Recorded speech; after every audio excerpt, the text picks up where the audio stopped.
Welcome to the next edition of the Connor and Heffernan Show. My name is Mark, my co-host Montana here. As we all know, and as we all have probably have seen if we were watching ESPN, NFL free agency is here, and it was absolutely insane. We saw some very major moves. One of those was the Bears swapping the number one pick for a bundle of players. They ended up landing DJ Moore, and it was a huge move. They needed to kind of make that move. They stuck with Justin Fields. They sold the number one overall pick to Carolina, which I was kind of shocked with at first. I thought the Bears were going to potentially go after another quarterback, which I honestly think would have been a mistake because I do think Justin Fields is a pretty decent quarterback. He was the reason why the Bears were within so many games last year. But they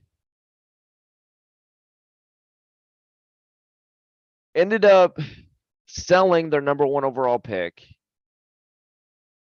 They gained the ninth overall pick, a 2023 second rounder, a 2024 first, and a 25 second.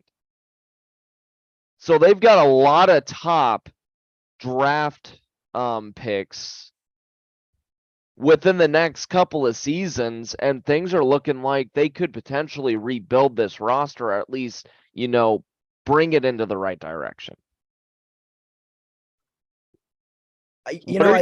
What are your thoughts? Yeah, I think so. First of all, this proves that, Chicago's not going for a QB. The only way that they were going to go for a QB and a different change of pace from Fields was if they had that number one pick. That was the whole point of that. That was the whole speculation that has been going on for so long.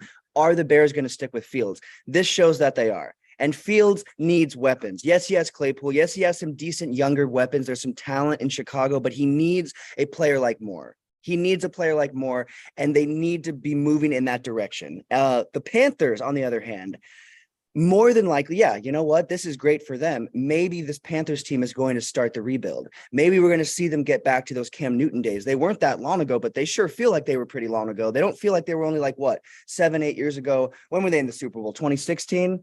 Yeah.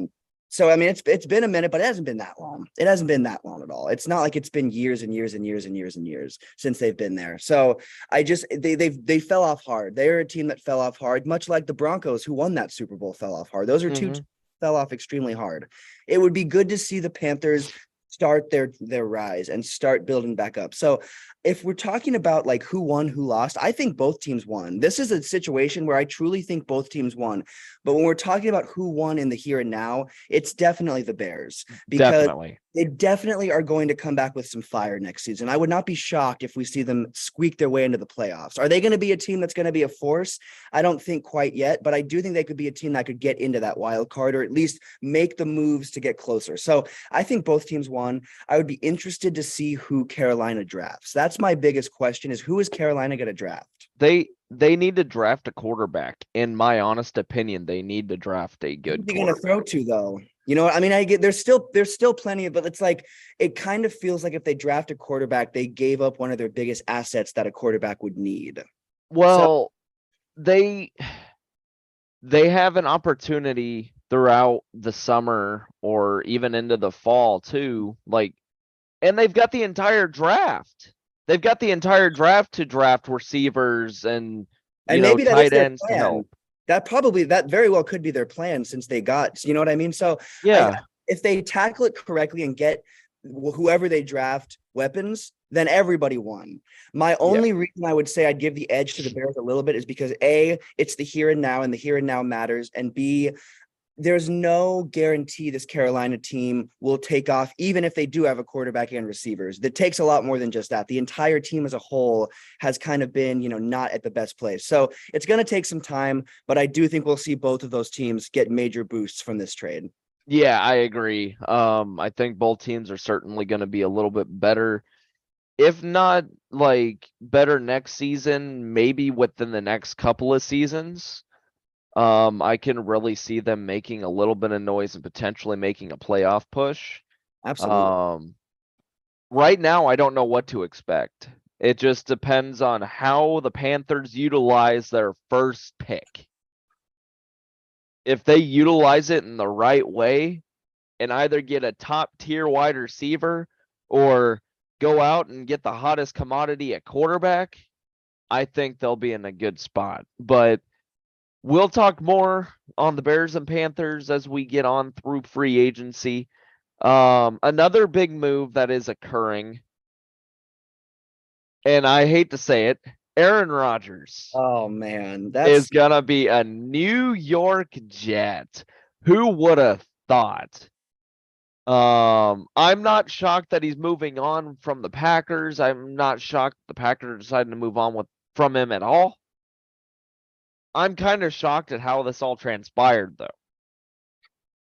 And it seemed like the upper management of the Packers didn't want to hear the guy out. The upper management with the Packers has been a train wreck the last like 5 or 6 seasons. And they don't listen to Aaron Rodgers when he says, "Hey, we need these pieces." They're the reason why Aaron Rodgers was not happy the last 3 years. And you've got an MVP caliber quarterback, a Super Bowl winning quarterback on your roster, and they don't listen. And now he's moving on. He's going to be a New York Jet. And now he is looking to bring a handful of Packers along with him. Alan Lazard, Aaron Jones, Randall Cobb. Like, there's a few more in there too. Robert Tonyan is even rumored. Like, he's trying to bring along some of his former teammates with him to the Jets. And the Jets are literally refusing anything but I do from Rodgers. They are listening to him. they're gonna get it done. Anything he wants, anything he needs. I mean, they're gonna do whatever they can to get him, and they have a lot. They've got some space. They can make some moves to make sure they get a team around him too. All of a sudden, if the Jets keep building, the Jets have a Super Bowl contender next year. All of a sudden, out of nowhere, who would have thought the Jets of all time? I mean, they did build this. They looked better this season, but not like a Super Bowl contender. This next season, if they have, and OBJ is also a targeted potential. Oh yeah. I mean, that'd be cool. That'd be kind of cool. I know you're probably not too happy. I'm also not too happy. I'm wearing the Raiders cap. We'll talk some Raiders next. I'm not super happy about the moves that have gone on there. But for the Packers, this isn't the end. If anything, this is actually the beginning. I also think, obviously, I'm not a Packers fan.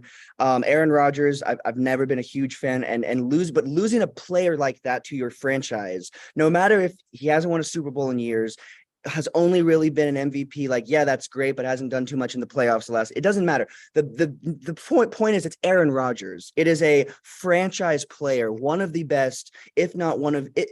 I would say Favre is a little bit more notable than Rodgers, in my opinion, for the Packers, but I'm not a Packers fan. In your opinion might be different, but Aaron Rodgers is still one of the top few Packers of all time. So oh yeah, respect there. I get that, but I also think moving forward from Rodgers might give the Packers a chance to actually start doing things a little differently and not having to just, Aaron Rodgers was their guy. He's the guy. Of course he was the guy, but I think it's time that I don't know. I think it's time everybody just moves on. I think it's time because Aaron Rodgers doesn't have that many seasons left in him. I mean, maybe he does, but I don't see him playing till what? Brady went till 46. Was it 46? 45, I think. 45. I don't see Rodgers going much longer. I don't see Rodgers wanting to play, but I do see him having a couple of really solid seasons as a Jet, and maybe we see the Jets win a Super Bowl. I think it's if the New York Jets ever had a chance of winning the Super Bowl in the next like 5 years, this is their best bet if they get Rodgers, which it's all completely. I mean, they are getting this done. He has a list of players that he wants, and I would not be shocked if we at least see half of them on that Jets team next season. If the Jets win a damn Super Bowl before the Packers win another one, I'm gonna freak out. Oh, I feel that. No, bro. If they win, even the Raiders, if the Jets win before the Raiders, I'm also gonna be mad. I know that it's not, is, but it's gonna be the biggest like punchline toward the Packers for Aaron Rodgers. It's like, hey, see he'll be the this? most hated. If you he's probably going to be saying, hey, Packers, if you were listening to me about getting some of these players over, we probably would have done this, but nah, I'm here with the Jets. We won the Super Bowl. Okay. Like, he's going to throw some of the biggest shade toward the Packers organization. And I'm not saying that it's undeserved. The Packers have hardly done anything. As far as helping Rodgers out the last 5 years. Plus, Rodgers is getting older. So who knows how good Rodgers is going to be. It's also true. So, again, we'll see, obviously huge move.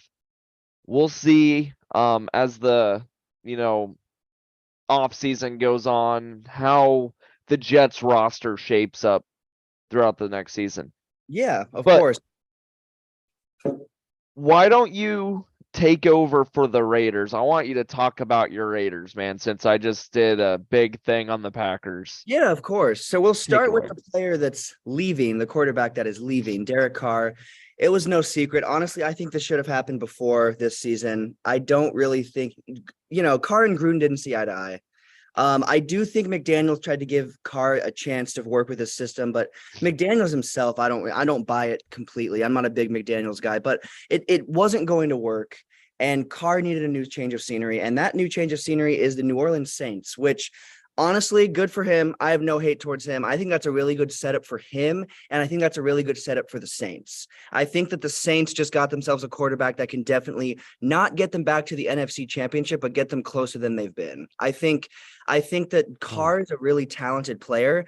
But my questions with him, and not even my questions, we've seen this. He's not good in the postseason. He doesn't even really have that much experience in the postseason. I think he's played 1 or 2 games in the postseason in his entire career. That's it. So the last one being a loss to the Bengals. So it's not like Carr is that guy, but I do think he can at least lead a team with a different coach in a different division. Maybe it's back to where they were, at least closer. So good for Derek Carr. I think that's a really good setup for him. I do believe they also re-signed Winston, so they have a really good quarterback room in New Orleans. I think that no matter how they go, I do think they'll go with Carr starting. I think they've got a really solid quarterback room. So that's the quarterback that left. And then I know me and you talked like, oh, maybe Aaron Rodgers is gonna, link up with Adams, all this stuff. I was like, maybe we're gonna get Rodgers, maybe we're gonna get Lamar Jackson. Well, we end up getting Jimmy Garoppolo. And I have extreme mixed feelings about this, as you can probably imagine. Jimmy G, of course, Super Bowl winning quarterback, but not really because he was the backup under Brady. But he also led the 49ers to a Super Bowl. We know how that went, unfortunately, with Mahomes. But Jimmy G is now the Raiders quarterback. And my first initial thought was disappointment. My first initial reaction was I'm extremely disappointed that we didn't get Rodgers or Jackson. But here's the deal. Those 2 quarterbacks may not have been as attainable. We're sitting here talking about it, but it doesn't mean that it was actually going to happen. It doesn't mean that it was attainable. Lamar Jackson is in a mess right now in Baltimore. I'm sure the Raiders wouldn't want to touch that. So, it kind of makes sense. Jimmy G is a talented quarterback. He is a top 15 quarterback in the league when he's healthy, but that's the biggest problem for me is when he's healthy. Injuries plague Jimmy G, and they have plagued him since he was a backup for Brady. Jimmy G has had injuries his whole career. And of course, we saw less of them when he was a backup. Of course, we saw him have successful seasons when he wasn't injured in San Francisco. But he is too much of a shot in the dark for me to be super confident. I will say I do think he is better versed to lead this team than Derek Carr. No offense to Derek Carr, no whatever, but I think that Jimmy G will do better. And Jimmy G has also worked with McDaniels before, and that makes a load of difference. That makes, especially if it's head coach. Now McDaniels isn't the QB coach; he's the head coach. So I think that I do think that Jimmy G is a really talented player, but it's kind of to me, it's kind of up in the air. I don't know. We're going to have to be in week 8, 9, or 10 for me to really be able to say where we're at with him, because he could go down any of the weeks before then with an injury, and then that's it. So I think it was a decent pickup. It wasn't the worst pickup that we could have gotten. But I have my questions. But I do want to talk about a really good pick that the Raiders got with Jacoby Myers from the Patriots. That was a really, really nice pickup. We need wide receivers. We need, especially with Waller going to the Giants right after getting married to a WNBA player that plays in Vegas. Very interesting. I guess McDaniels doesn't believe in love. I don't know. It's literally like the week after he got married in Vegas, he's going to the Giants. But no, Jacoby Myers, that's going to be huge, because Jacoby is one of the more talented younger receivers he's a solid, he's quick. The speed on he is fast. So losing Waller, I guess I'll just go into it since I'm already talking about it. Waller didn't really play last season, so it's not too big of a loss. But the Raiders team is really shifting. I mean, we're gaining players, we're losing players. We gained a receiver, we lost a tight end. We gained a quarterback, we lost a quarterback. So at least we're kind of making up for our losses. But these pickups, the Myers one, I'm confident in, but the Garoppolo one, I'm not sure. What are your thoughts on the outside looking in, not as a Raiders fan? Because as you can tell, I'm all over the place about this. I don't know how to feel. I think Garoppolo is a pretty good patch for what the Raiders need. He's still an experienced quarterback, but they also shipped away Darren Waller, which I did not agree with whatsoever. Darren Waller is going to be a very, very good football player, but they ship him away.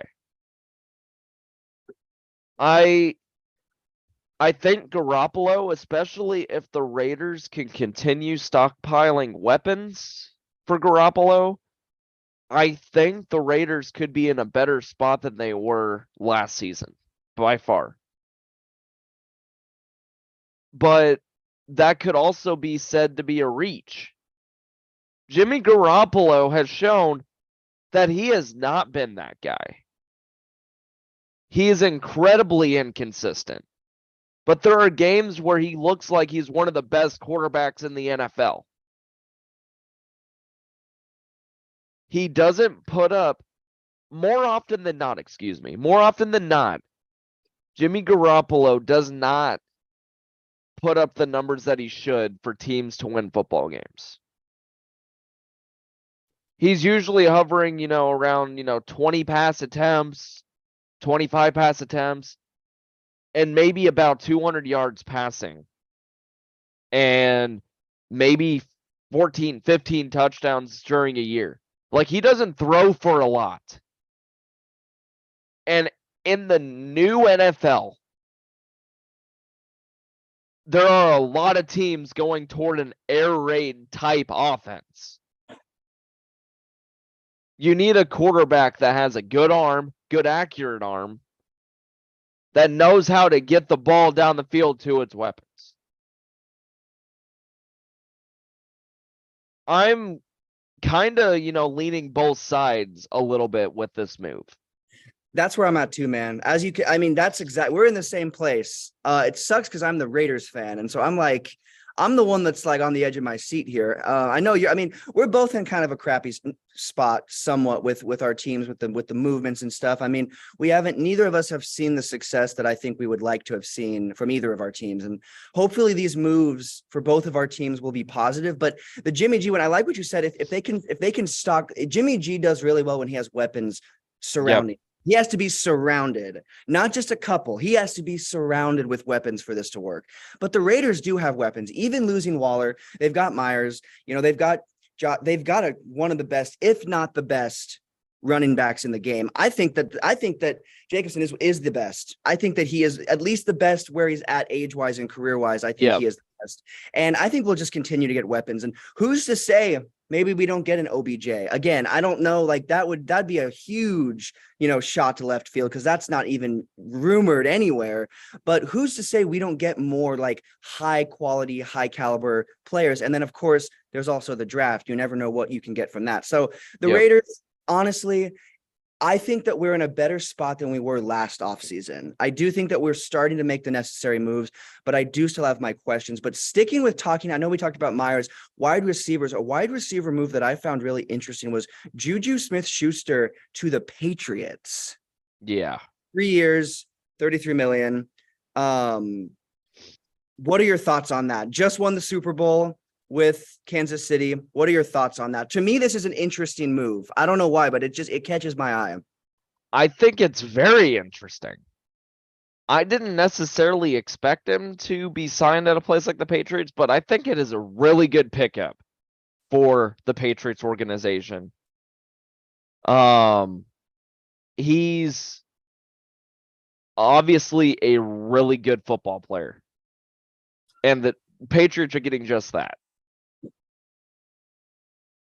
The Patriots have needed to make a move like that, well, really all last year, but they didn't. But now they decided to make a move, and it's going to pay off. In my opinion, I think it'll pay off.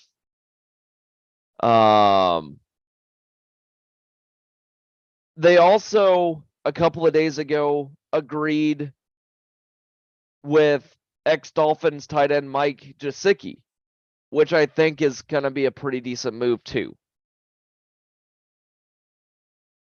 Did you see anything about that?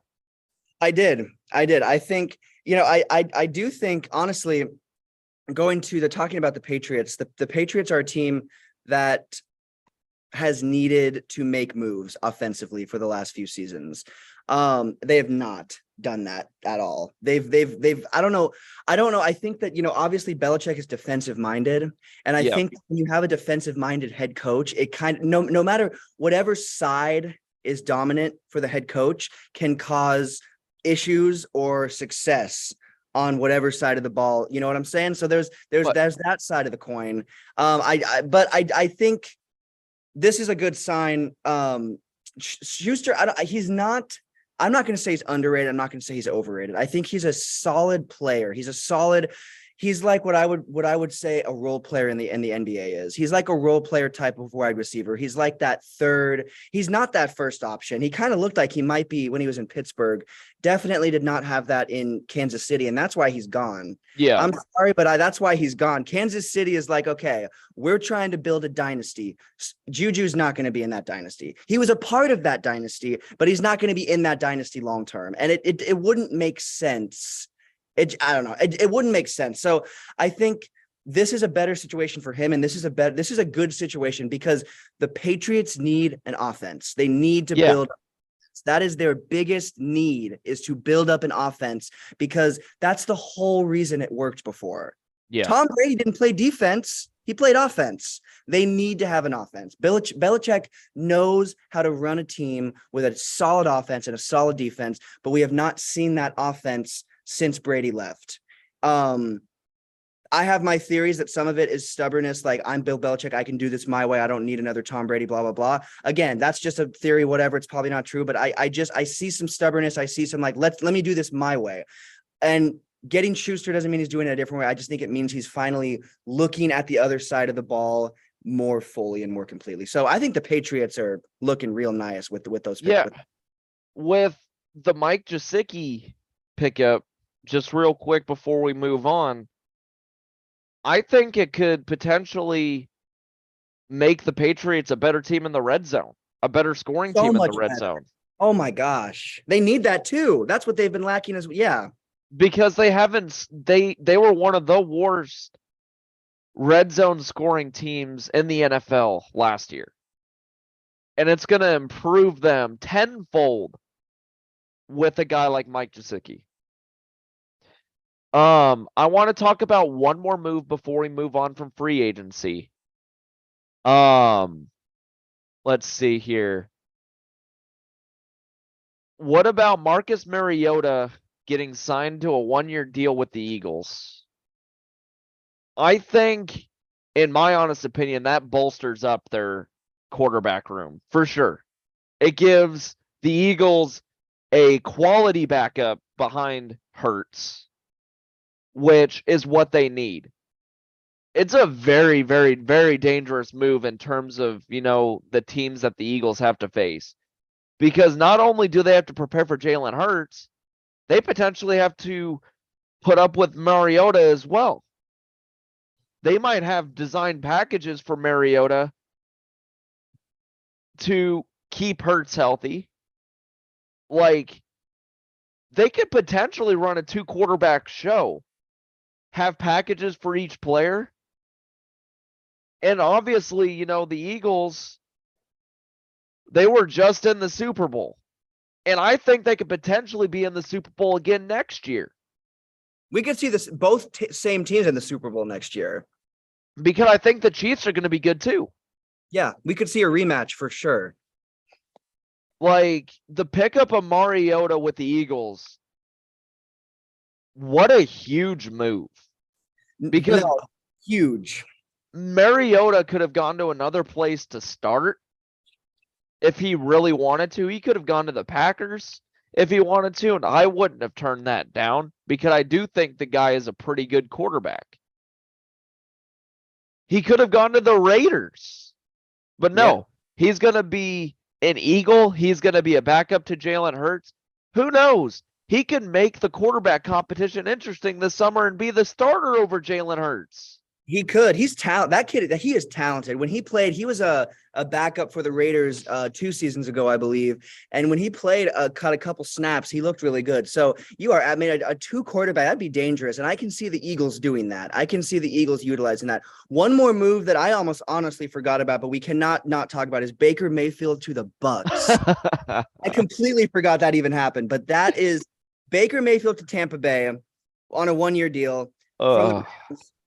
This is, to me, is huge because this is either going to continue the Bucks in the right direction or they're going to go right back to Jameis Winston when he was like 30 touchdowns and 30 interceptions. So I think it's going to be the latter.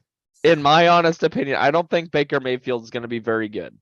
That's fair. I don't think he is either. Hey, there we go. We talked about it. We can move on. Perfect.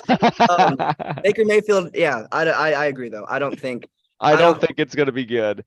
No, There's a reason why a lot of sports pundits right now are rating it as a C. Mm-hmm. It is not a good move whatsoever. Hit it with the minus too, because that's a lot. Backing up from Brady too. Oh my goodness. This could be like, that's coming back after that and having to be the guy. Like, are you going to continue the success? Are you going to that would be, I wouldn't want to do that if I was Baker Mayfield, honestly. Right. No. I'm good on that one, but hopefully it works out for him, and maybe it will. But I don't. Yeah, I mean, me and you both agree he's not that. He had a decent start to his career in the NFL, and then he kind of faded out. But even Cleveland, I mean, they never really had that much success.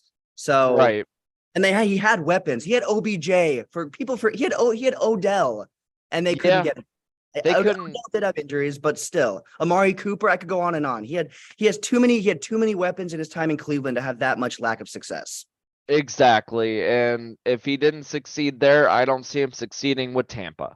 Definitely. And to some of our Bucks fans that are listeners, I am sorry, but I have to be brutally honest. Like, it is not a good move. They needed to get somebody. I would have thought that they would have gotten somebody in the draft, and they still might. But that is true. But they could have gone after a guy like Max Duggan, C.J. Stroud. They could have picked up.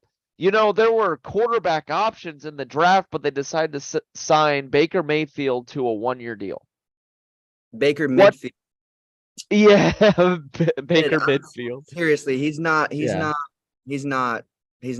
So They obviously Yeah, that, or they're just making the move of a team that's struggling to get out from under the goat. That also could be what it is. I don't know what the right move there would be. So maybe, I feel for him. I mean, any quarterback having to follow up from Brady, that would be a nightmare. So I yeah, think I think that yeah, I don't think it'll go well, but I don't think it'd go well with any quarterback, even if they had. I just think that team is going to go through a little bit again for the. yeah, I do too.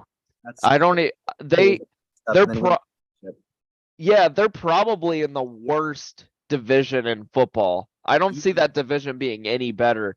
No, So they might still win the division, but every single team is going to have a very bad record toward the year. So that's not going to mean a whole lot. no, And seriously, yeah. yeah, so it's kind of crazy. We already talked a lot about Aaron Rodgers to the Jets, about the drama and everything that's unfolding between the Jets and Packers organizations right now. We talk Ramsey. Um, I don't think we talked Ramsey. No. Well, really quickly, Ramsey to the Dolphins, and that's going to be huge. So Oh, that's a huge move. that is gigantic. That might be the biggest. Honestly, that might be, in my opinion, that's one of the biggest moves that has been made. It's mainstream. Ramsey's a talented player, and he's really, he's a Super Bowl winner. But I think that is kind of an underrated, not under the radar, but more like that is one of the best moves that has been made. Yes, I agree. That Dolphins team is going to be dangerous as all hell next year. Yeah. Oh yeah. They're going to be dangerous. They're going to have a very good offense, and they're going to have a very good defense too.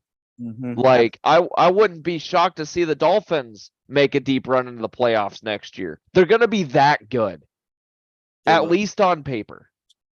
Definitely.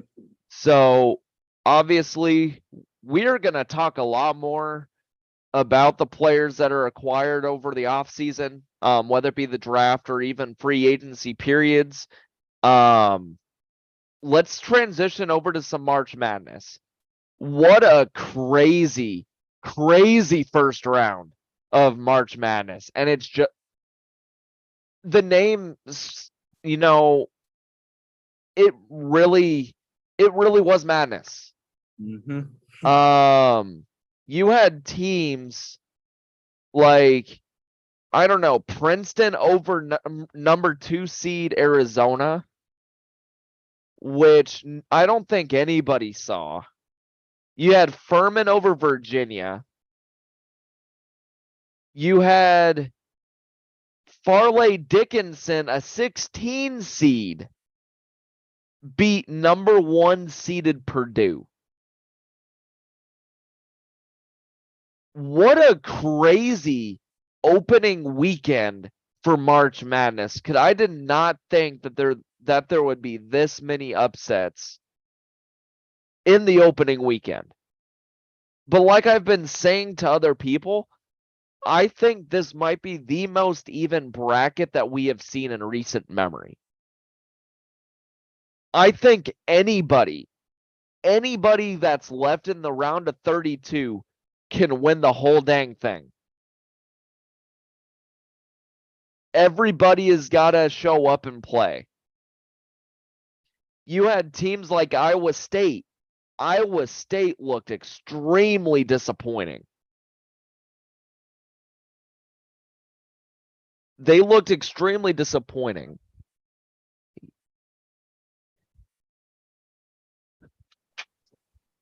They scored only 41 points against Pitt. Pitt looked really good. I am not trying to discredit anything that Pitt's done. But Iowa State came out and they missed like their first 9 or 10 shots. And they got themselves down in a 19-2 hole very early because Pittsburgh started red hot. What are your thoughts on this opening weekend slate of March Madness games? Because it was crazy. No, it was insane. I mean, man, I love March Madness is probably my favorite time for sports as a whole. And it's not just because everything's going on. It's a great time. And March Madness this year has not disappointed. In my opinion, this is the best March Madness I have seen And I think we were saying that last year potentially. I mean, this one is by far, in my opinion, better. But it every season there's so much excitement and so much buildup. And this season, my goodness, those top teams. Now there were analysts before the tournament started saying that the top seeded teams were some of the weakest top seeded teams that they had seen, and that this tournament was going to be extremely even. And they were not lying. We've seen some Arizona. I did not have Arizona losing in the first round. I did not have them make it to the Final Four. Let's be real. I did not have Arizona going that far, but I did not have them losing in round one. I didn't either. I did not have that. These teams that come out here and they shock, and it's incredible. And I want to point to something that before any of the upsets, before the major upsets, something that proved to me a sign that this is a really even March Madness was the Houston game. Houston's first game that they barely squeaked by. Yep. As we record today, they play Auburn. And I don't think we're going to see Houston after today. I think Houston's going to get bounced by Auburn because Houston played terrible basketball. They were hucking up so many threes, so many. I mean, they are lucky that they did not get beat. Well, they are absolutely. I mean, both teams, I will say both teams were just throwing up ridiculous shots. If there's one theme and one pattern that I've seen this March Madness throughout multiple teams and multiple games that I've not liked is all of the missed and shot threes. I know it's a 3 game now. That's what basketball is, but there's just been so many threes that are like ridiculous threes that are just thrown up. And I know March Madness has had that, but it's just like, I get it if it's like in crunch time, but if you're in the beginning of the first, you do not need to shoot a 3 from super deep range. And I saw a lot of those and most of them were misses. I wasn't super happy about that. Well, and we talk about missed threes. How about the Creighton NC State game? Creighton shot 15% from 3-point range. 15%. They were 3 of 20. Oh, Lord. Terrible. I was watching this game at a bar, rooting for the Creighton Blue Jays. And it seems like anytime they got the ball, within about 3 seconds, they were hawking up another 3. It was ridiculous. NC State wasn't much better. They were 3 of 14 from 3. But Creighton still pulled out a 9-point win over a very gritty NC State Wolfpack team. And again, the threes, man, that's maybe the best example of terrible, awful, just hucking up random threes that don't even. So I mean, that's the best example. You just said the best example, and I don't enjoy that. I know it's a 3 dominant game now, but it doesn't have to be a 3 dominant game in the first when it's when you're up by 2 points. And there's plenty of time, and it doesn't have to be 3 miss, other side 3. It's not as enjoyable. So we're seeing that across the games. That's the one thing I will say. And you just pointed out, the best example of it was that game. That was terrible. It was terrible. But then again, the Creighton Blue Jays had a lot of bright spots. Their big bright spot was Ryan Kalkbrenner. Had 31 points, 11 of 14 shooting, 8 of 9 from the free throw line. Really good stat line for the first round game. They could not defend Kalkbrenner at all. NC State could not defend him because they did not have anybody that was Kalkbrenner's height to defend him. Kalkbrenner is like 7 foot. And he was getting over the top and into the paint over the top of some of these guys. It was kind of fun to watch. Mm-hmm. Oh yeah, no, it was. So Creighton, let's just stick with Creighton for a second. Creighton plays Baylor tomorrow. The number 3. What do you have? Do you have Creighton being able to boost past Baylor? What is it going to take, in your opinion, for them to get that done? It's going to take another performance like Kalkbrenner had against NC State. They need Arthur Kaluma to step up a little bit more too. They need, some more players to step up other than Ryan Kalkbrenner, because Kalkbrenner scored almost half of their points yesterday. And Baylor's obviously a better squad. But they need Kaluma to step up a little bit. Kaluma had 10 points. You had Kalkbrenner with 31. Baylor Shireman needs to step up. Shireman was 2 of 8 from the 3-point line. 2 of 8. Not good. So if they get like Ryan Demhard, Trey Alexander, if they can get those guys to step up huge against Baylor, which they're going to need, I think the Creighton Blue Jays could potentially move past Baylor. Because I'm going to be honest, Baylor did not look oh so impressive in their first round matchup either. No, not at honestly, they did not impress. Baylor is a team that has been really consistent in being one of those teams that does impress in March, and they've not looked like that so far. So I think if Creighton can it's going to take the whole squad for Creighton to get past Baylor. But if Creighton gets past Baylor, I think Creighton, there's no telling where they could make it to. Honestly, if they can get past Baylor so early in this tournament, a team that's up there and that honestly probably on paper should beat them. If they can get past them, who knows where we'll see them? Maybe they'll be in this journey for a minute. Yeah, I agree. But then again, we don't know what Creighton team is going to show up. That's also, yeah. Because night and day. At times, they look like one of the best basketball teams in the country, and they win by 15 to 20 points. Or they look like they did on, Friday. They still won, but most of the time they lost those games throughout the regular season with bad shooting. And they lose by 15 to 20 points. There's no in between with this squad. They came into the season as one of the early national championship favorites. They had like the 3rd or 4th best odds to win the national championship with their roster that they had. And they kind of faltered down the stretch in the regular season.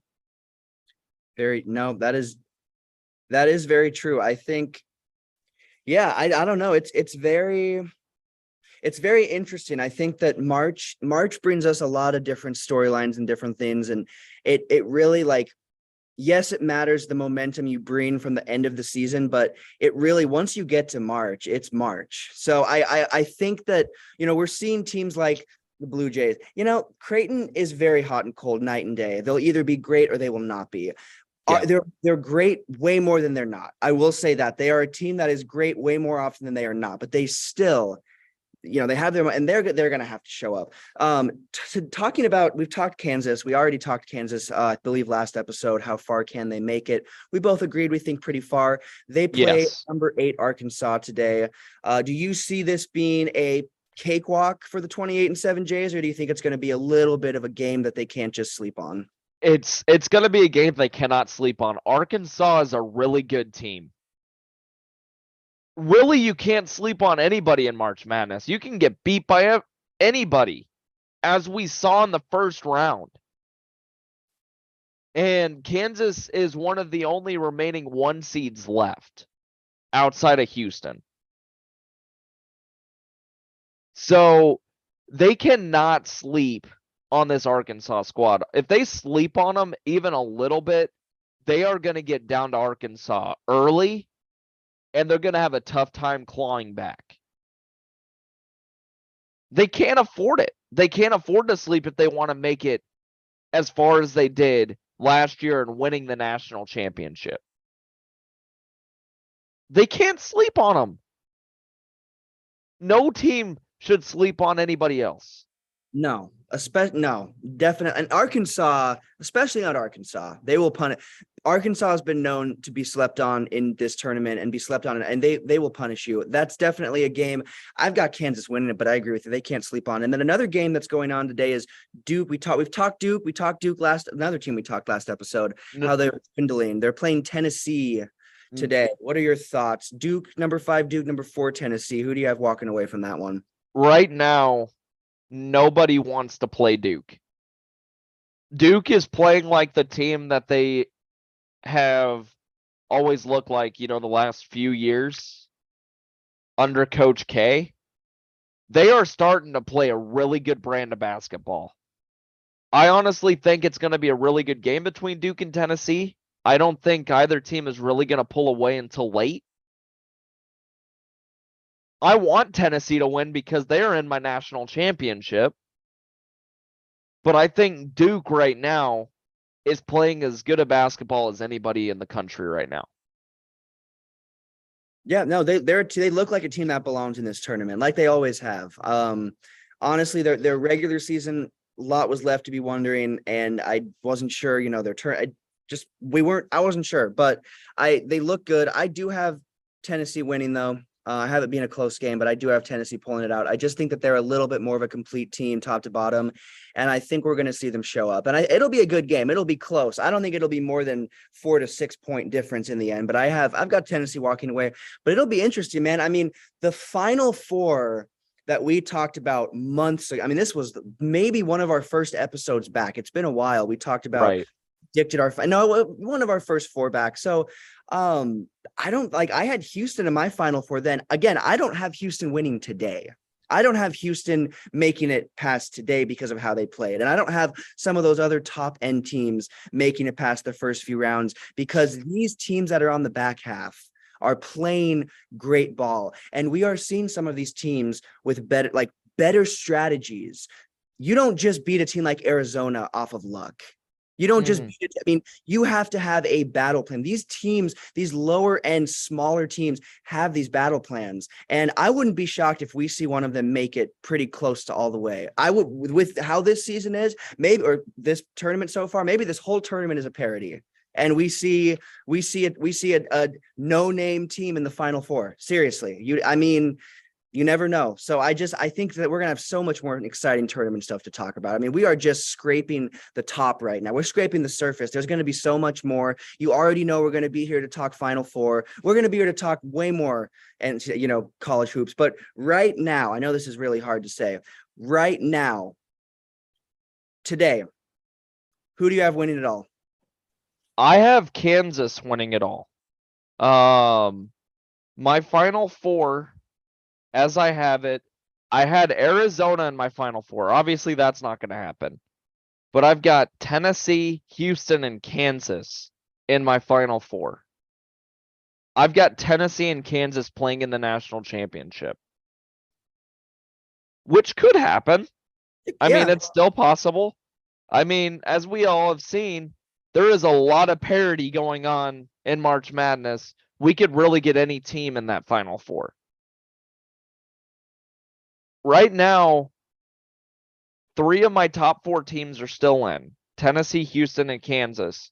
They cannot sleep on anybody if they want to make it that far.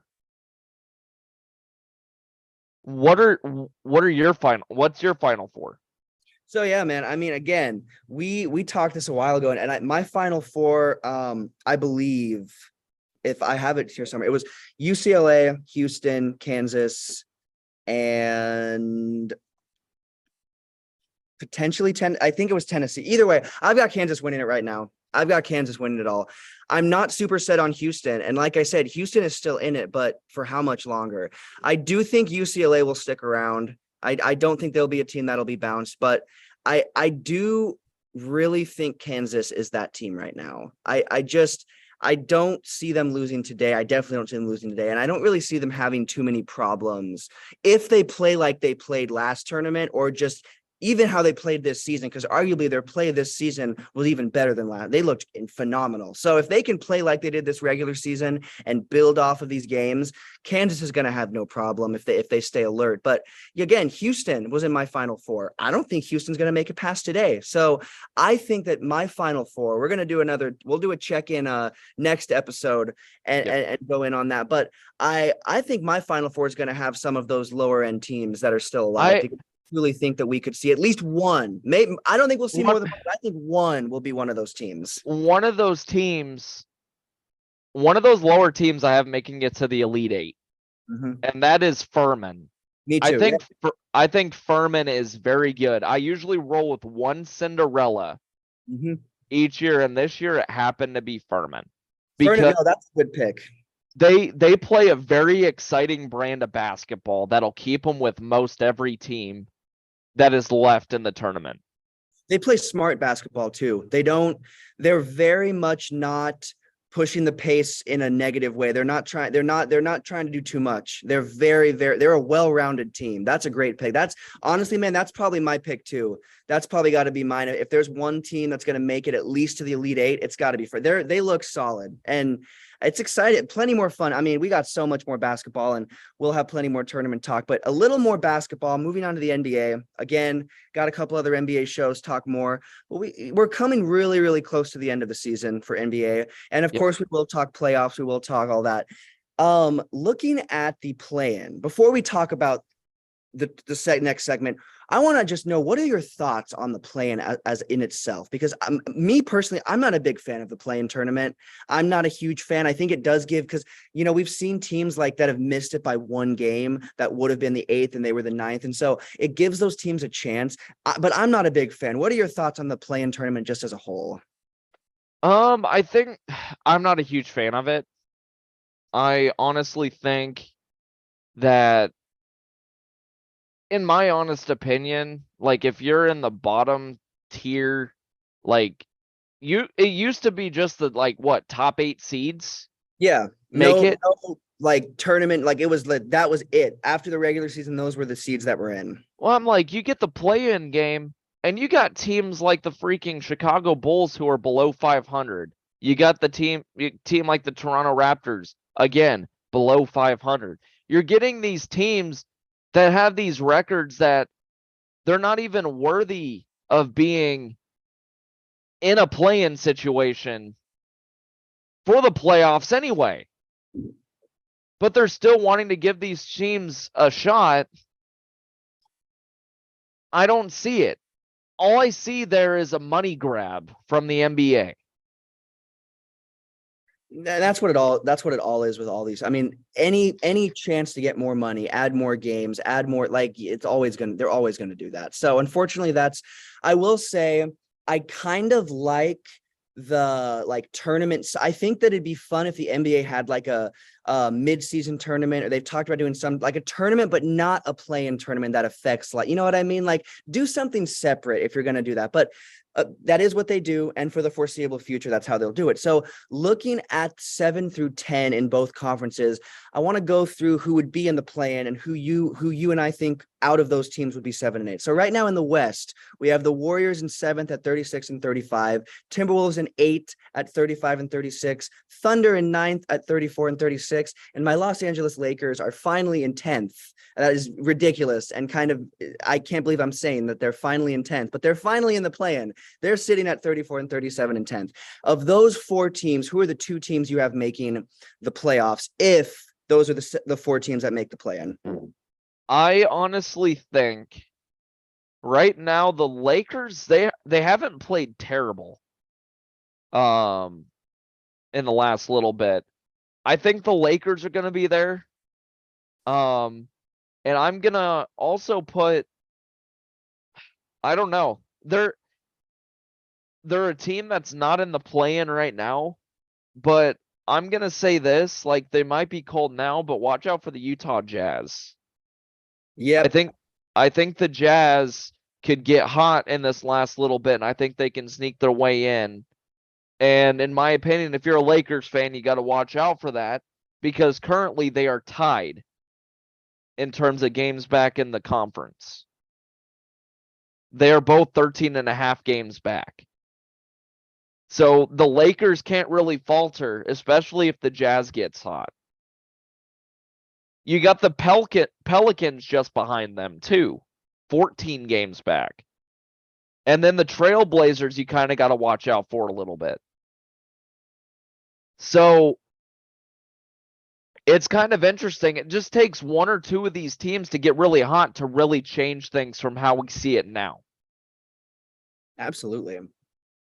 So, in my opinion, the Thunder and the Lakers need to watch out I because know the Lakers are not safe at all. They're definitely. I mean, the Thunder are a little bit more safe than the Lakers even are, honestly. yeah, I agree.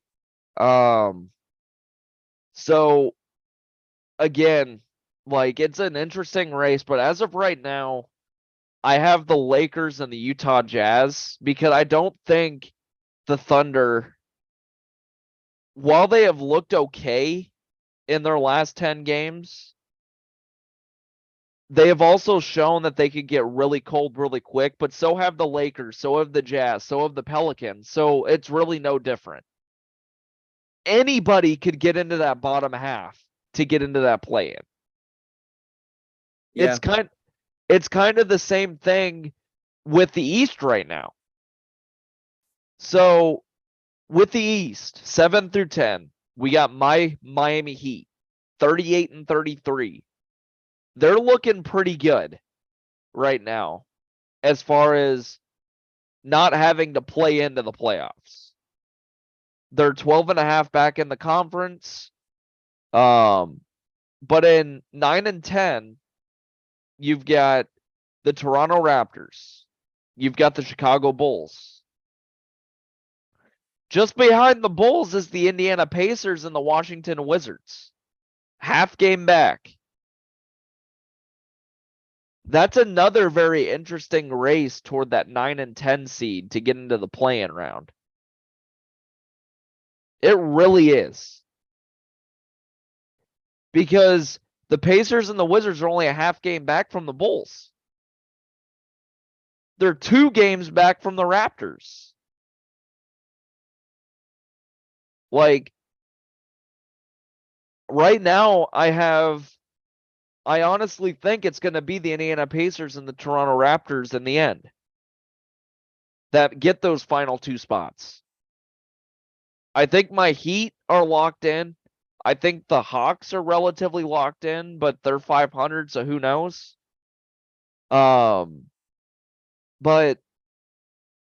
But yeah, that's another very interesting race. What are your thoughts on the East? Yeah, so the East is close. I don't have the Bulls getting in. I don't have the Raptors getting in. The Pacers, I think, could make a run. They're 6-4 in their last 10, and they're looking really, really good. I think the Pacers might sneak their way at least into the play-in tournament. Will they make it all the way in? I don't know. But I really, really, really think, the Heat should be good. The Heat should be good. I honestly think they'll even be up. I think they'll be 6th. I think that the Heat will lock their place above even having to be in the, like, I think they're going to get up and they're not going to finish 7th. No, I think they're going to finish 6th or 5th.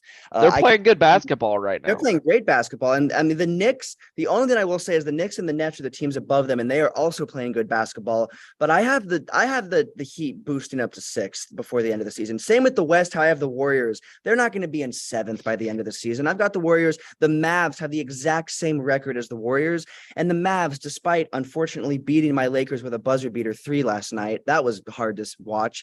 Not great timing either on St. Patrick's Day. It doesn't really line up that well. I was trying to enjoy the evening, and then that happened. But no, so I think that the Warriors are going to end up moving up to 6th or 5th, and the Mavs are going to move down because despite beating the Lakers, the Mavs are 4-6 in their last 10, and they've not looked that good with Kyrie and Luka. They have not looked that great together. They've not been a team that has been a big threat. So I think the plan, I think it's up in the air. It's hard to nail in who's really going to make it because there's the season's almost done. We're under 20 games, I believe now, or right around 20 games, but anything could happen because these teams are separated by 1 game, if even that. So Right. It's very, very difficult. And I think there's plenty more basketball. Honestly, once we get to the playoffs, again, everything just like with March Madness, the regular season, it matters, yeah, but it gets kind of wiped clean, and we're just here, and it's the teams that are there, and every other team it doesn't matter, it's done. So I think when it's all said and done, I do have the Los Angeles Lakers making the playoffs. I know they're my team. I have your Heat making the playoffs. I know they're your team, but even if they weren't our teams, those are two teams. The Heat are in a way better position than the Lakers. Maybe I shouldn't even compare them. That's maybe a little offensive because the Lakers are what, like 4 or 5 games off of the Heat. Like the Lakers are not. Yeah. The Lakers are not a team that has been great, but they're a team that is hanging on. Another thing is LeBron James. If he can come back, there's a rumor he won't be back to the last week of the season, which basically means by then it doesn't matter. We'll be out of the playoffs by then if we're not going to make even the play-in. So there's factors there. All these teams have factors, injuries, load management, all that. I mean, there's so much stuff going on. So it's going to be interesting. We're going to have plenty more to talk about with that. But one more NBA topic I want to go over really quick that we have not talked about yet this season is MVP. There's been a lot of great basketball played. We were originally going to do top 3, but let's just do our top pick because I think that there's plenty of players that could be mentioned in a top 5, top 3. Who is your top pick? Who do you think right now, if the season ended today, who is your NBA MVP? It's a really tough answer. But right now I'm gonna have to say Nikola Jokic for the Denver Nuggets, averaging a triple-double, which is insane in an NBA season. A triple-double. He's not scoring in an obnoxious amount of points. He distributes the ball. He's averaging 24.7 points per game, 12 rebounds, 10 assists. So he distributes the ball pretty well. My pick is Nikola Jokic because, one, he is a huge piece to that Nugget squad. Without Jokic on the floor, the Nuggets do not play very well. Jokic he's the team. He is that big piece on that team. And without him on the floor, the Nuggets don't even look anywhere close to a playoff team. So the fact that Jokic does what he does when he's on the floor and helps the Nuggets out, that is enough for me to solidify him as the MVP at this moment. What about you? You took the words out of my mouth, bro. Like, he is that guy. And I'm going to be honest. I have been not a doubter or a hater, but I've been like, I don't think he should have won the MVP. Like, he's won the MVP years where I've been like, I don't know if he should have been the one to win it. This is the year that I am on the other side. I'm like, he needs to be the one that wins it. Yes, Giannis is playing great. Luka is playing good, but the Mavs are not that successful, and also he's not been playing as consistently, and he's been out with injury. So Luka is out for me. He was my number in Well Beyond the Arc, my NBA show. We've done MVP check-ins the whole season, and Luka was at the top for so much, and now he's not. He's like 4th or 5th for me on my list. Jokic is the top, averaging a triple-double, playing great ball. The Nuggets have a really good shot at potentially winning a title, or at least making that title game that title series this season because of Jokic and his basketball. So yep. Jokic is great. Jokic to me is the MVP. There's still a basketball to be played, and we've seen players have a last little stint where they really put in a lot. But I think Jokic has shown that he's definitely the MVP this year, rightfully so. In my personal opinion, this is the first MVP that I think he's actually like deserved to win. So that might be a little controversial, but the other years, I don't really agree with it completely. But respect to him, he's a really talented player, and he's given I've seen him live a couple of times versus my Lakers, and he's given them some troubles more than once. So respect to him. I think we're going to see him get that MVP this season. Would that be 3 in a row? That would be 3 in a row. Oh, man, that's something. He's kind of solidifying himself right now, early on in his career as a first ballot Hall of Famer. Yeah, no one else right now he's the only player in the league to have 3 in a row who would have had 3 in a row currently, correct? Like, I think currently, yes. So, I mean, that's huge. That's huge. Yeah. Kobe only got 1 his whole career. Now, he was snubbed a couple times, but like, if he can get 3, that is something even players that win 5, 6, you can't, like, yes, players can win 4, 5 MVP, but in a row, 3 in a row, that's a whole different It's crazy thing. That's insane. Yeah, again, we're gonna have a lot more to talk about as far as the NBA, as we get into the playoffs, about the MVP, and obviously we'll have a lot of playoff talk as we get a little bit later on into the season. We'll touch base on it next episode. Let's kind of finish things off now with a little Husker football. So the spring game is coming up in about a month, and Nebraska has a big recruiting weekend coming in next week. Next week, like literally 1 week from today, they're going to have a buttload of talent in on an official visit. I think I saw something. It was like 11 4-stars and a couple of 5-star recruits making their way to come to Lincoln for an official visit to talk with Matt Rule and the staff, which is huge. Nebraska has not had a huge recruiting weekend like they are about to have in terms of talent, which shows what Matt Rule is doing. Matt Rule is giving these players this blueprint, which his blueprint usually works. It's worked at Baylor. It's worked at Temple. And now he's at a place in Nebraska that has all the resources in the world to build a national championship and Big Ten conference contender in Lincoln. No coach has been able to accomplish that in the last 20 years. So Matt Rule, even though Nebraska has had a below 500 record the last 5-6 years, he is selling them, saying Nebraska is not going to be that team anymore. We're going to be out there vouching for anywhere between 7, 8, 9, 10, and maybe sneak in a year or two where Nebraska is vying for a playoff bid in the Big Ten championship. He is going to get this team to being where they need. He's going to get Nebraska where they rightfully belong, which is going to be a perennial top 10 team. In my honest opinion, Matt Rule is the coach Nebraska has been looking for the last 20 years. And he has not coached a game yet.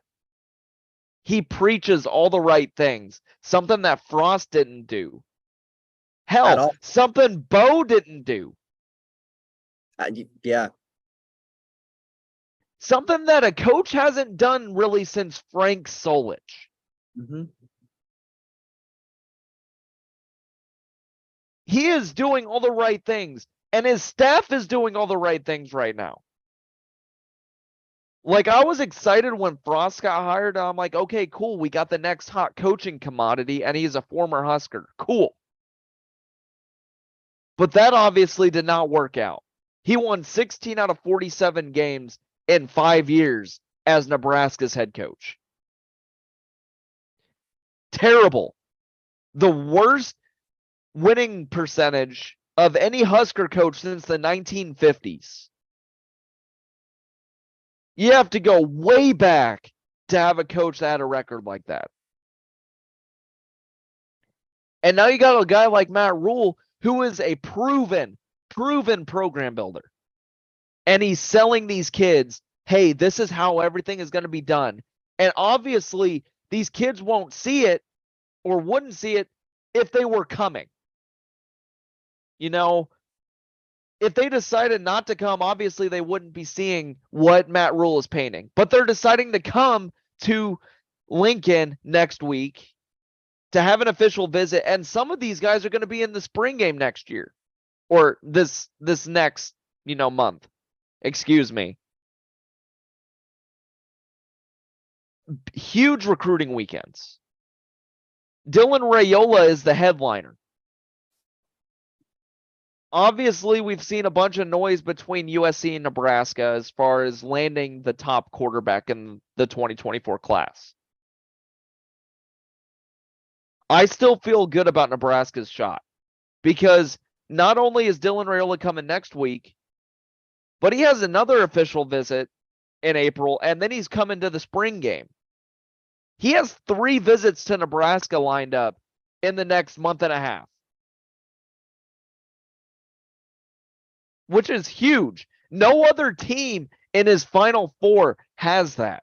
He has 1 visit to USC.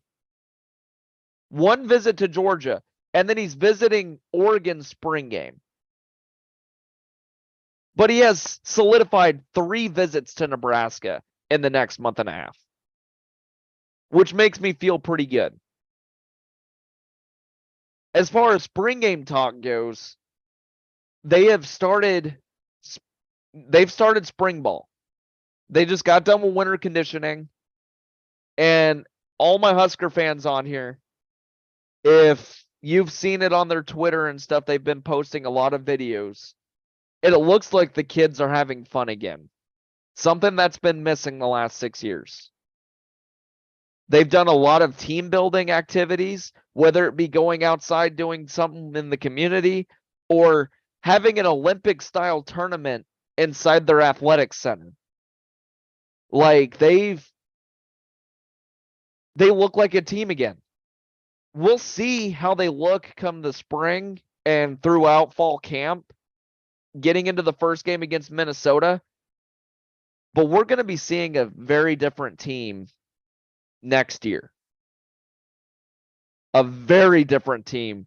A team with a very different mentality than they've had. Like, they're doing the right things. What are your thoughts on Nebraska football right now? And what are your thoughts on like the recruiting weekend and even the spring game coming in? Well, I think it's huge. I think the recruiting weekend is gigantic. We have not, like you said, we've not had something like this. We've not been lucky enough to have something like this for too long. For the school, for what Nebraska is for college football, the fact that we have been on the downward for so long is kind of ridiculous. It feels great to finally start going up, but it also feels like we should have never been going down in the first place. But that doesn't matter. The fact is we are going up, and you're seeing that before we even see them on the field playing even the spring game. We've seen a little bit of behind the scenes action, within social media posts, but we don't really know exactly what's going on, what the team really looks like. The spring game is when you really get a little bit of a view, and it already is better. It's already better behind the scenes. You can already tell the culture is better. Matt Rule is building culture, something that Scott Frost could not do, something that Bo Pelini could not do, something that a lot of Mike Riley definitely could not do. I mean, I could list the coaches in the last 20 years, and pretty much, you said Solich. Solich is the one in the last little bit that really, and that was the back half of the greatness. That was like we were lucky enough to have a little bit more greatness before we kind of plummeted. We were lucky is what I'll say. So Yep. I feel like this is a huge turning point, and the recruiting weekend shows that. Rayola, I mean, that's huge. No, like you alluded to, no other school has the pull that we seem to have on him, no matter what that is. It seems like there is a real pull.